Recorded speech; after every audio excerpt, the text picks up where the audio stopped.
Hey everyone, want to customize FileZilla settings? In this video, I'll show you how to change FileZilla settings step by step.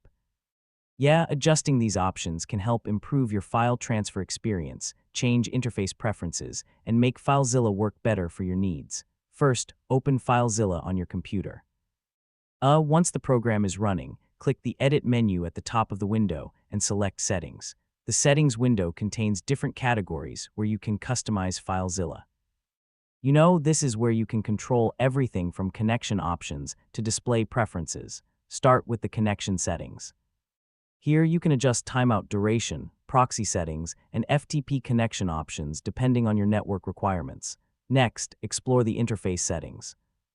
You can change how FileZilla looks, adjust layout options, and customize the way panels and menus appear while you work. You can also modify transfer settings.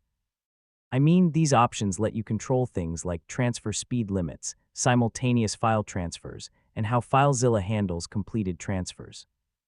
If you want to improve security, review the FTP and sftp settings.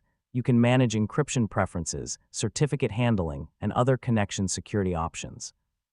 To change default folders, open the File Editing or Directory settings. This allows you to choose where files are opened or where local files are stored during transfers.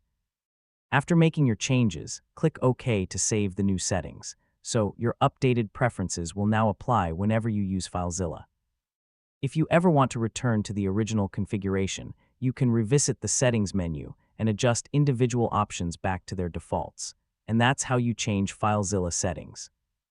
Customizing these options can make file transfers easier, faster, and more convenient based on your workflow. Thanks for watching, and don't forget to like the video and subscribe for more easy technology guides.